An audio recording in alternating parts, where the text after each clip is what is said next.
ce que nous attendons du peuple sénégalais,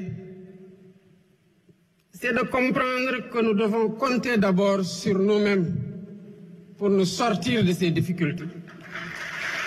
La présentation du plan de redressement économique et social, un moment clé pour l'avenir du Sénégal en quête de souveraineté. Un exercice de vérité avec des conséquences assumées. Évidemment, notre signature s'est dégradée. Vous avez vu tous les conséquences en termes de notation du Sénégal. Et c'est une des conséquences auxquelles nous nous attendions quand le président a décidé de se livrer à cet exercice de vérité. L'exercice vise à engager la nation sur la voie du progrès et de la justice sociale. Le Premier ministre Ousmane Sonko prône le retour à l'orthodoxie budgétaire avec un déficit visé de 3% en 2027. Un pas important a été réalisé dès cette année, puisqu'aujourd'hui, on est à moins 8% de déficit dans la loi de finances rectificative. Et donc, la moitié du chemin a été parcouru déjà. Un plan ambitieux qui constitue le socle de la refondation économique du Sénégal pour inverser la tendance du lourd héritage et répondre aux attentes légitimes du peuple sénégalais pour un mieux-être. Les peuples veulent des résultats immédiats. Vous aurez beau leur expliquer la situation héritée. Évidemment, quand on hérite d'un legs, c'est avec son passif et son actif. Et plus le passif est lourd, plus la capacité à relancer et à réaliser est compromise. Nous sommes donc en train de faire ce qui nous revient de faire, un gouvernement responsable, soucieux des difficultés qu'endure le peuple sénégalais et ayant à cœur d'y apporter les solutions les plus immédiates.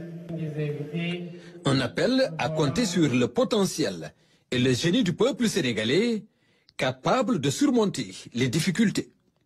J'ai eu ici hier un invité d'honneur lors de la consécration des meilleurs élèves de notre école.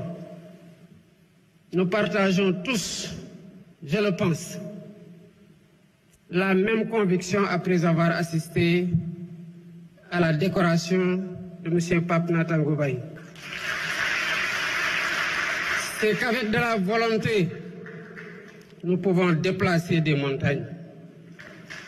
Et si un Sénégalais l'a fait, c'est parce que cette ressource se trouve en chacune et en chacun d'entre nous. Une démarche cohérente pour corriger les déséquilibres structurels de cet héritage. Il n'est pour autant pas question pour le Premier ministre d'aggraver la dette publique, de brader les ressources naturelles et foncières ou de mettre la pression fiscale aux investisseurs au détriment de l'attractivité du Sénégal. La pertinence de ce plan réside aussi dans son mode de financement innovant avec des solutions endogènes.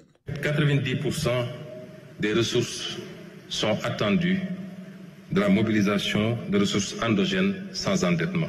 Nous ne solliciterons les partenaires extérieurs que pour la partie du recyclage des actifs, mais tout en conservant la propriété de ces actifs, ou lors des appels publics à l'épargne sur le marché intérieur, où des résidents de la zone pourraient éventuellement contribuer.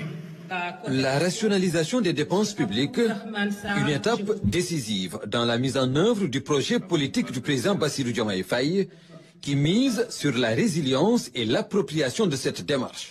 À l'ensemble du peuple sénégalais, que ce que nous envisageons de faire ne se fera pas sans vous. Il se fera pour vous. Il se fera avec vous. Redresser, impulser et accélérer, une feuille de route stratégique pour sortir le Sénégal des contraintes économiques.